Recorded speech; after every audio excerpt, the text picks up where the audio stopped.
good morning. Malipayon nga adlaw kanatong tanan mga friends, mga hinigugma natong mga kaigsunan dinhi sa tibuok nga probinsya sa Biliran. And welcome sa atong tulumanon Sibya sa probinsya sa Biliran.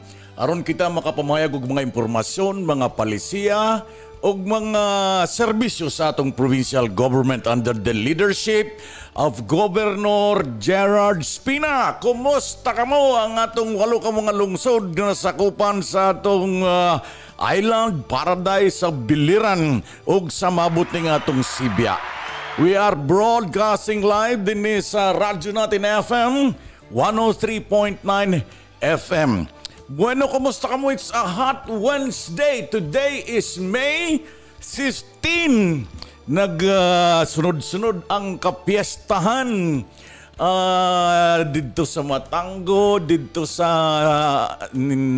one part of Almeria. Ay, today is the fiesta of Barangay Talustusan, ha? Kanda Edwin Pitaw, ha? Kanda Honorable Edwin Pitaw, fiesta dito sa inyo, ha? Ay kang bro Jonathan Parone, ha? And to sis Inday, ha? Fiesta di idea sa inyo sa Talustusan. Bueno, it's very very hot, ha? Mainit ang atong panahon, pero kakakuan ka naton measure karon na centigrade Celsius, pila karon mga 38, 39, ano, ha? Mainit, grabe ang kainit sa atong panahon. Bueno, ang mga kayupan, ipansilong og dili kita pwede do not expose our body to this heat of the sun. Dako ang kadelikaduhan sa heat stroke. Pati ang mga kayupan ipansilong in tao na yun yung pagpasagdi nga nakahigot lang. Diha sa Larasabal, I do not know nga ang mga tagiya ng mga kayupan na siguro they don't care lang, ha? Kung pwede ipansilong ninyo dito sa mga katubigan, ha? Under the tree, mango tree. Oo. Kumusta ang walo ka mga lungsod nga nasakupan sa atong island paradise of Biliran? Ang listahan sa kapiestahan karon ng inyong mga lisensya. Oh, okay. BIPSO, RAATI facilitate the annual ROTC, Annual Administrative and Tactical Inspection. This is very important kay mga pila ka tuig way ROTC gibalik na karon ang ROTC.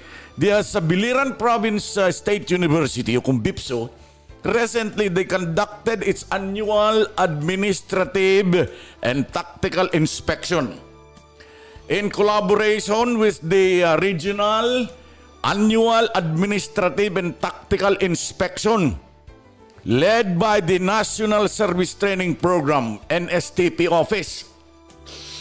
The inspection was focused on assessing the tactical proficiency of the reserve officers, training corps to the students. You know, ang ROTC is a big training. Unlike YROTC, ang mga estudyante, they forgot nga may training pala. Self-discipline is very important. Importante may training sa usa ka tawo, ha? This evaluation conducted in accordance with the Armed Forces of the Philippines Program Army of 2040, world-class, multi-mission ready, cross-domain capable, aimed to enhance students' capabilities and readiness. Kinanglan ready na kita kay ang West Philippines nagbabanta pa na ba karon, pero gamay man lang in taon kita mga Pilipino. Ang Philippines is just ikuan lang a province of China. So grabe ang mga pambubuli sa mga incheck sa atong mga Philippine Coast Guard diya sa national TV. O karon ingon sila ang mga private nga magdala dito og kaning mga gamit, ano, ha, to pagtabang dito sa mga mangingisda og maghatag og mga hinabang ngadto dito sa BRP. Ang BRP kanang barko dito nga gitatrabaho sa mga Pinoy. paghatag ngadtong mission ngadto dito paghatag og mga pagdala og mga canned goods, gasoline and etc. O galing lang kay babanatan og kanon sa water cannons. Very hard pagod na kay kanang delikado kanang water cannons kay kusog kayo ang pressure niya na. Pero di nagpapatinag ang Philippines, ha? Karon it's starting kagabi they go there. I do not know what happened to the naglayag ngadto. May mga kauban ng mga mediaman may mga kauban dito. I-try nila pag-cover kung ano good talaga ang nangyayari. Kaya baga debate pa dito sa Senado. So this ROTC is very useful to us. Mission ready, cross-domain capabilities aim to enhance students, their capabilities and readiness. Pero ayaw natin ng girang Human pa lang gani ang balikatan exercises with the Great Britain and the Japan was there. I do not know kung anong ilang pagkakabuhaton in order to protect the interest of the Philippines na ato ka ng West Philippine Sea. Kay giklaro na dito sa International Court, the law of the seas, that it is for the Philippines to own. Okay. Eto pa, congratulations. Yeah, may mga congratulations.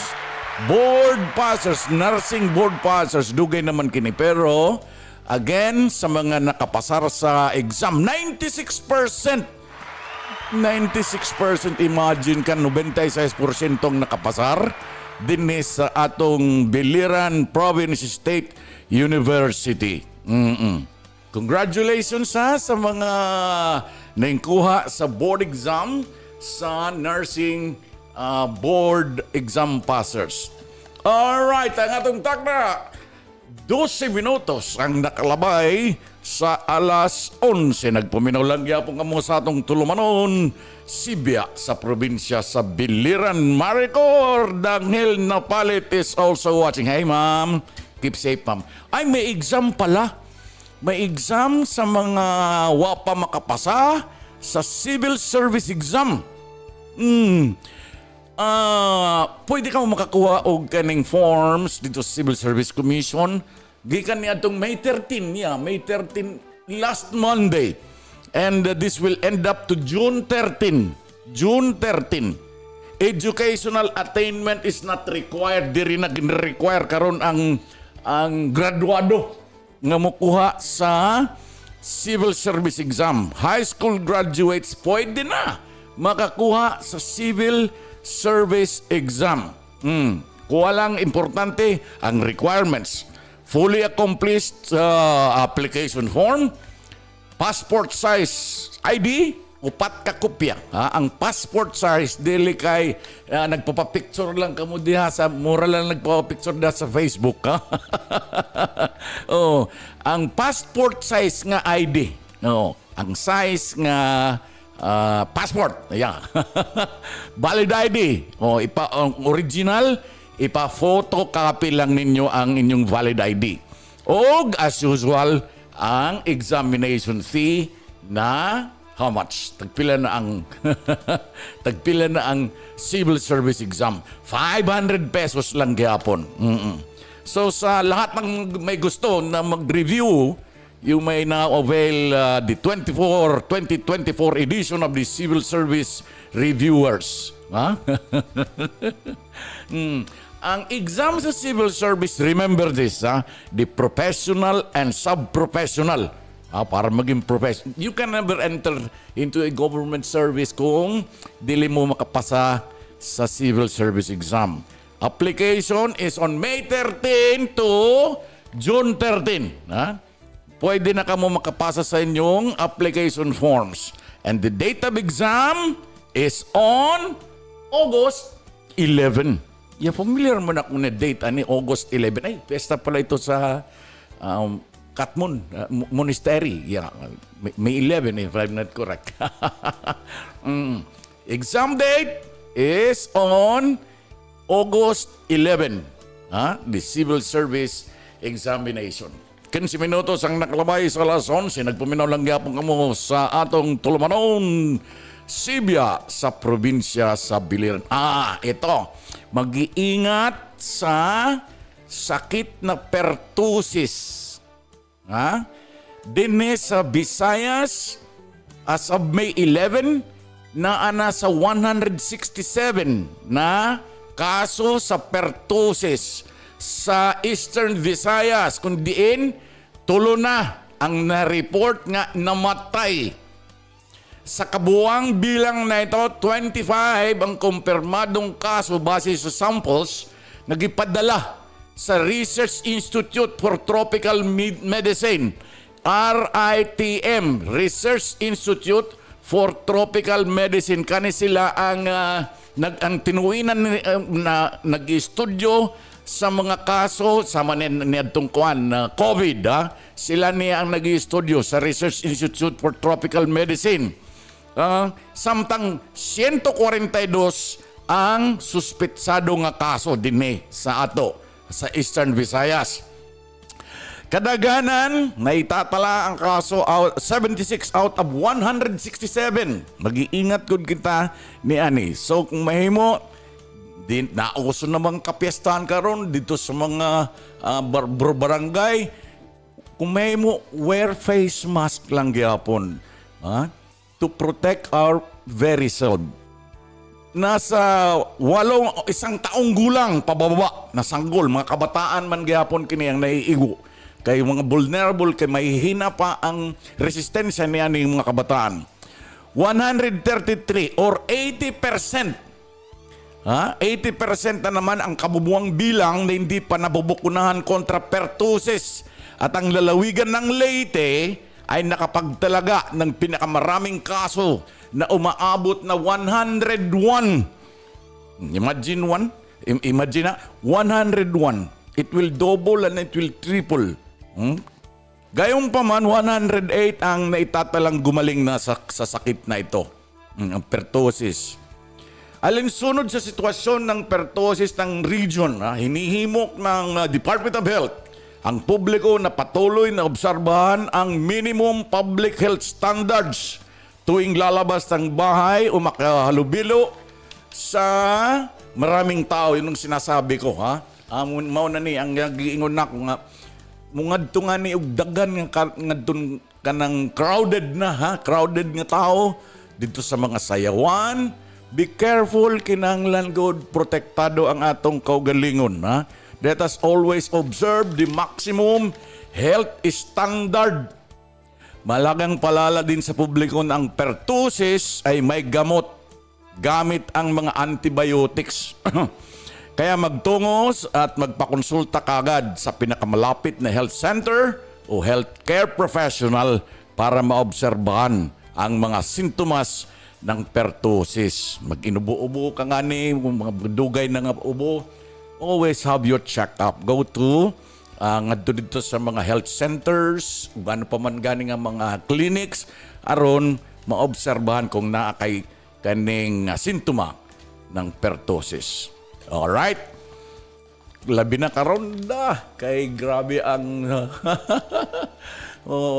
but they say itong kapiyastahan daw okay lang na, basta dili lang mangungutang. Makuri kong lisod man kung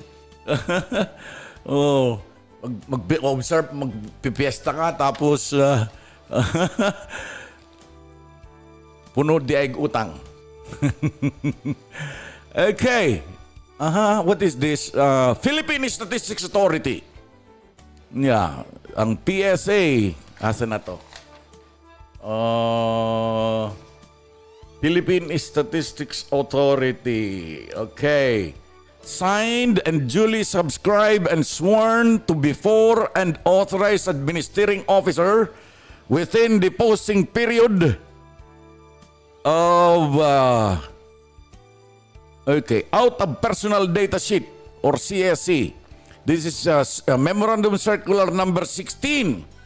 Photocopy of transcript of records. Kasi mga nanginanglan sila o mga applicants The deadline for application is accepted only this coming May 20. Submit as documentary requirements personally from Monday to Friday, except on holidays, at 8 a.m. to 5 p.m. There's a third floor statistical unit, DEMC building sa Padre Inocente Street, din sa Naval Biliran.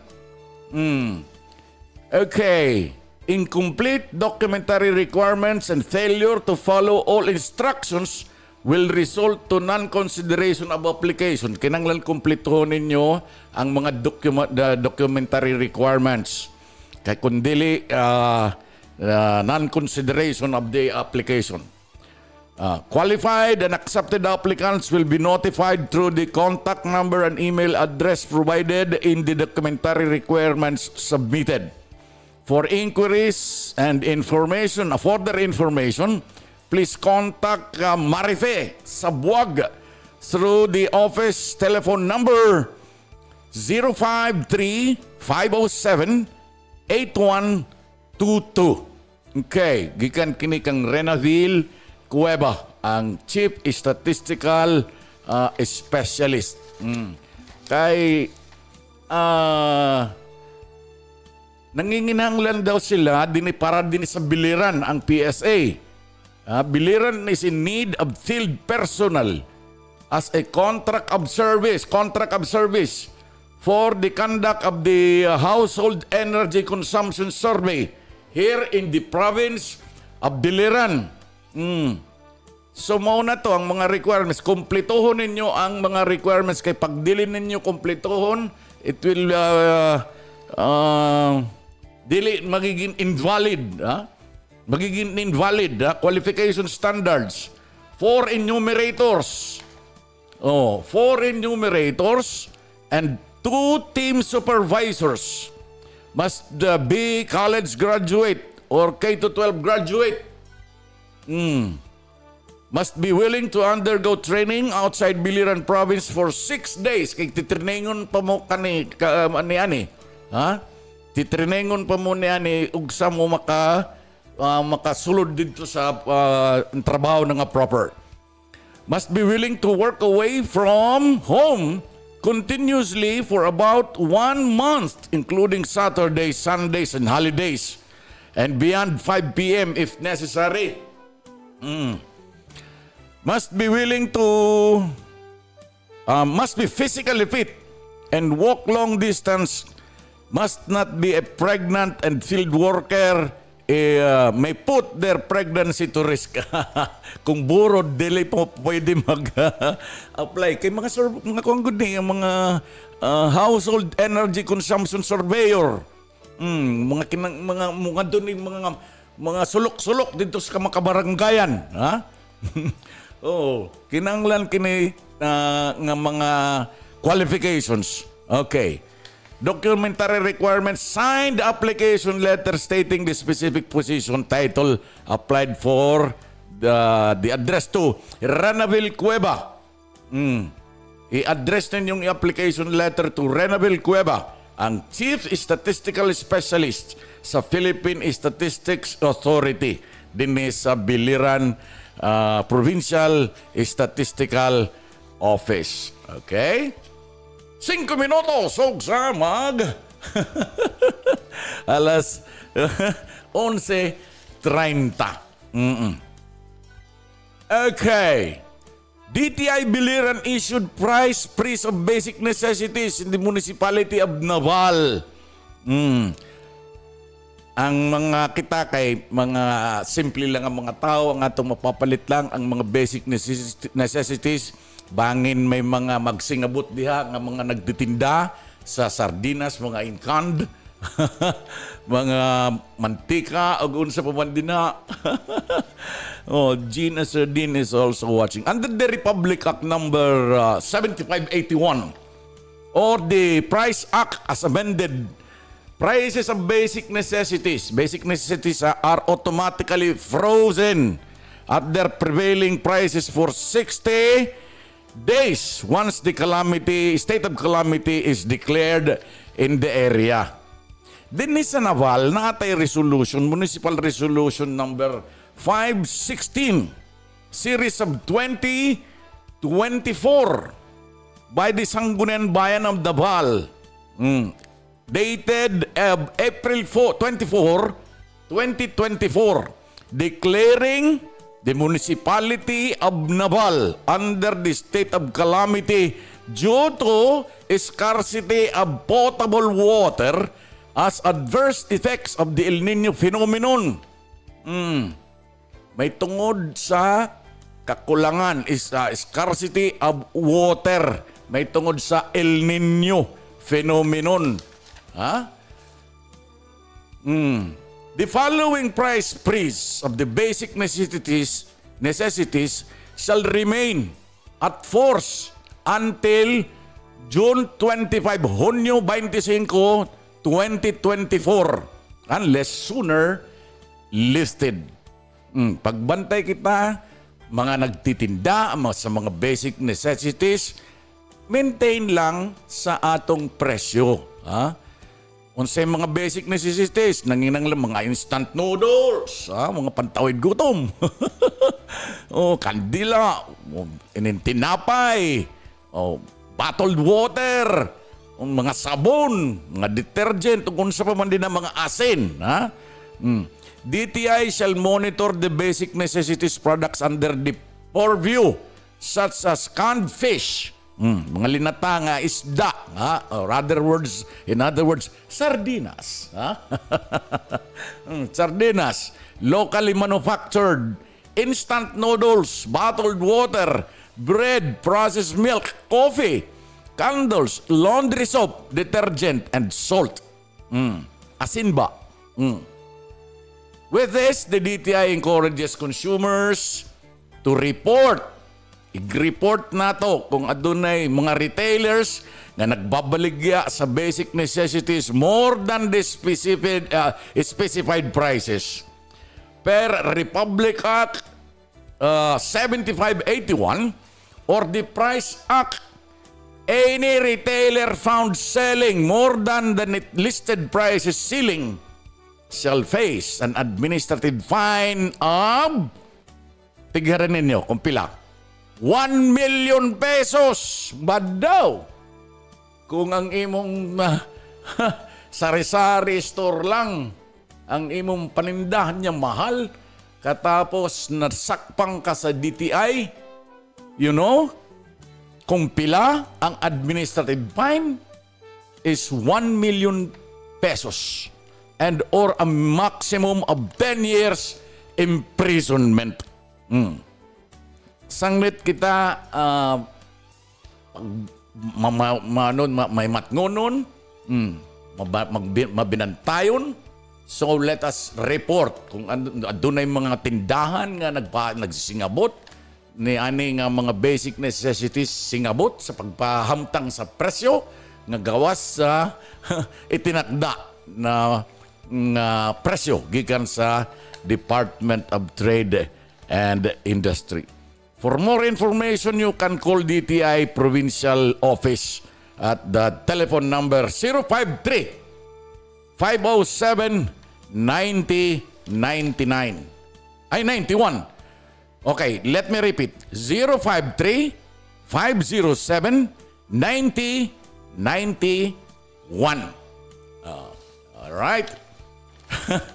Ang atong takna, exactly 30 minutes after the hour of 11.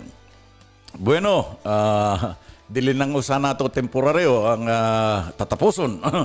Ang atong tulamaron karong adlaw. Today is May 15, Mayo 15. Still very hot tayo kita pag kanayong pagpasagad nga we will expose our very selves under the heat of the sun. Kanang mga nagtatrabaho dira sa kakalsadahan na always wear a protective gear. Okay. Long sleeve, kalo, kung sa paman din nga diligod mainitan kayo. Pero diha sa mga nagtatrabaho sa kakalsadahan, diha sa may karay-karay bridge, siguro nagsisisting sila. Kung magapila ng kaoras nga under the heat of the sun, shifting na pod sila. Oh, kay kung pa man karon ng Karay-Karay Bridge stop and go. You have to stop and go.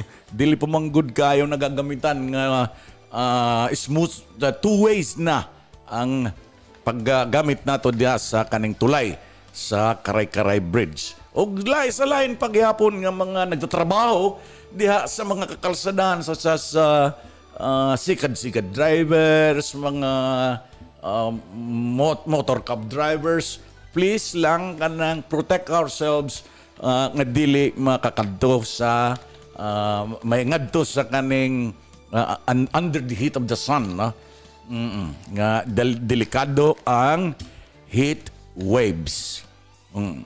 Okay, lampas naman kita sa oras, din nilang sa natong temporaryo. Tatapuson na nga itong tulumanon karong adlaw May 15 sa ngalan sa atong Provincial Information Office kang Attorney Edgar Egano o sa ngalan ni Governor Gerard Spina. Kini si Aldrin J. Nagpapasalamat sa inyong paminaw. Mayong udto. God bless and mabuhay. I love you guys.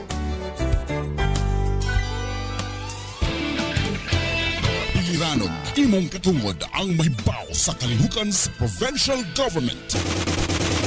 Nahimugso ang programa.